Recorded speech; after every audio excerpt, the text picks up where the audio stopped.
Bienvenue sur Africa 24 dans cette nouvelle édition du QG Weekend. Voici les titres de l'actualité.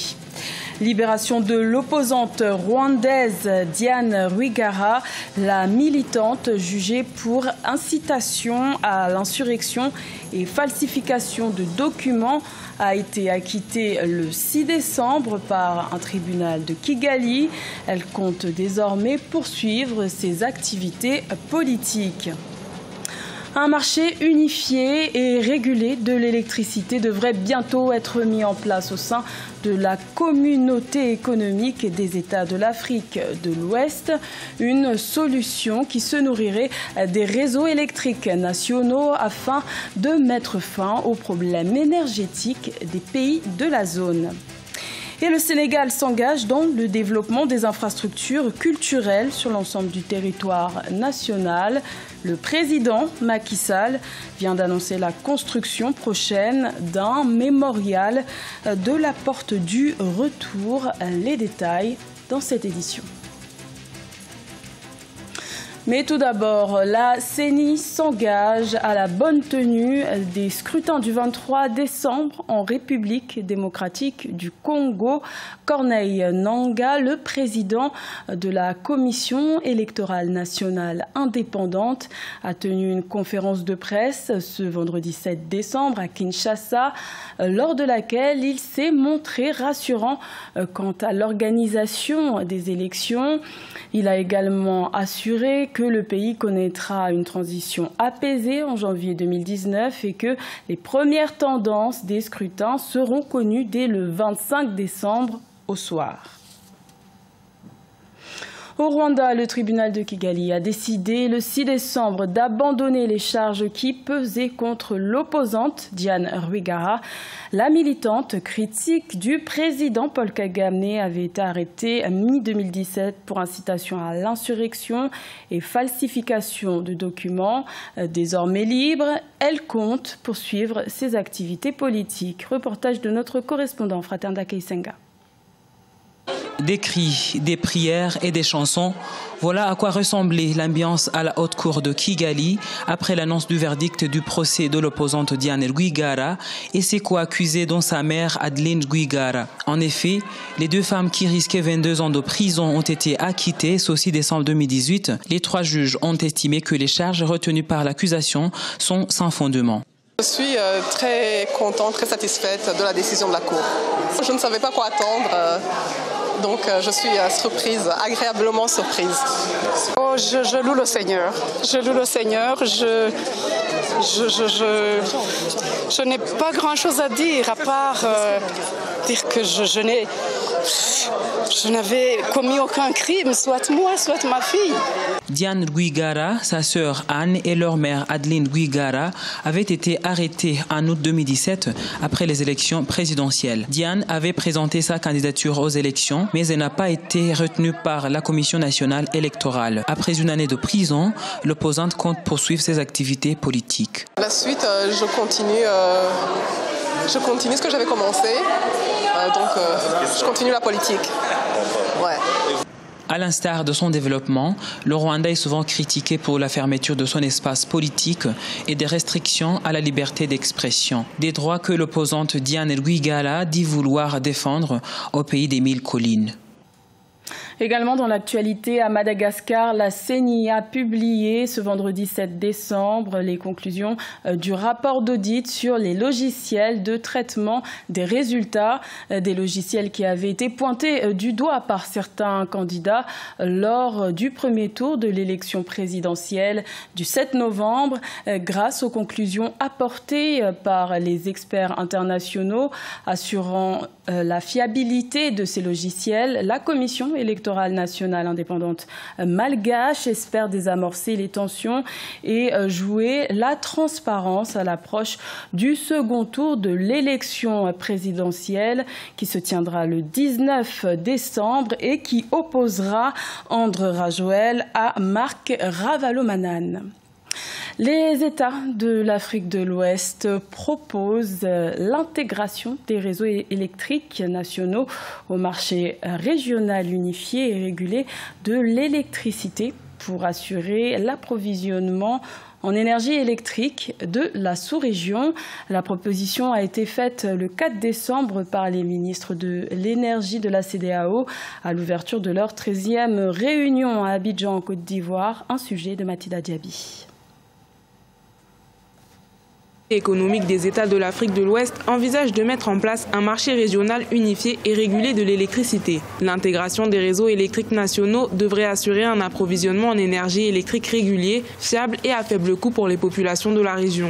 Ce schéma directeur a comme ambition de faire construire 23 000 km de lignes d'interconnexion, de faire produire 16 000 MW d'énergie, dont 70% provenant des énergies renouvelables.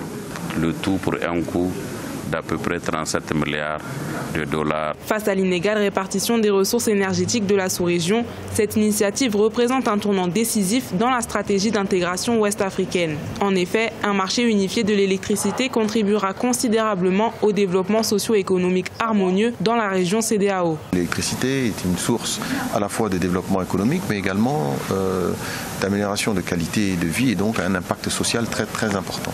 Le but ici de nos rencontres, c'est à la fois de planifier les ouvrages à la fois de production, de transport et de distribution de l'électricité. Ce sont des ouvrages qui nécessitent énormément de capitaux. L'élaboration de ce marché était au cœur des discussions de la 13e réunion des ministres de l'énergie de la CEDEAO qui s'est tenue mardi 4 décembre 2018 à Abidjan. 2 documents ont été approuvés au terme de la rencontre. Le plan directeur de la CEDEAO pour le développement des moyens régionaux de production et de transport d'énergie électrique 2019-2033 et la directive pour la sécurisation des échanges transfrontaliers d'énergie électrique du marché régional de l'électricité. Le président sénégalais Macky Sall s'engage à construire un mémorial de la Porte du Retour sur l'île de Gorée au cours du 2e trimestre 2019. L'annonce a été faite le 6 décembre lors de l'inauguration du musée des civilisations noires à Dakar. L'objectif étant de bâtir un ensemble culturel, une passerelle entre le passé et le présent. Aïssatou Bari et Marcel Farba-Maroun. La culture n'a pas de prix, car étant une identité remarquable et un reflet de l'âme du peuple. Ce sont là les propos tenus par le président sénégalais Macky Sall en marge de l'inauguration du musée des civilisations noires. Le chef de l'État compte ainsi faire de la culture un levier de croissance en activant le projet de construction sur l'île Mémoire de Gorée, un mémorial de la Porte du Retour en 2019.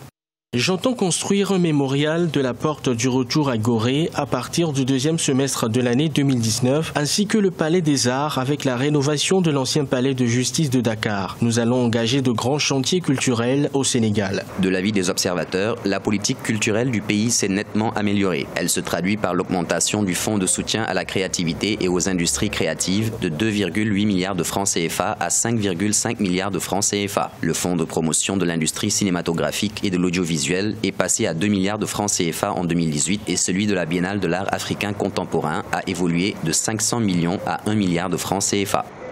L'année dernière, dans le budget 2018, on avait annoncé 5 milliards pour les travaux de ce site historique qui se veut en souvenir de la traite négrière. Je peux dire que l'argent qui est prévu pour les artistes, les fonds ont effectivement augmenté sur les papiers et dans toutes les déclarations qu'il a faites. Il y a plus de grandes annonces que d'actes concrets et on devrait faire en sorte que cette volonté politique se traduise dans les actes concrètement.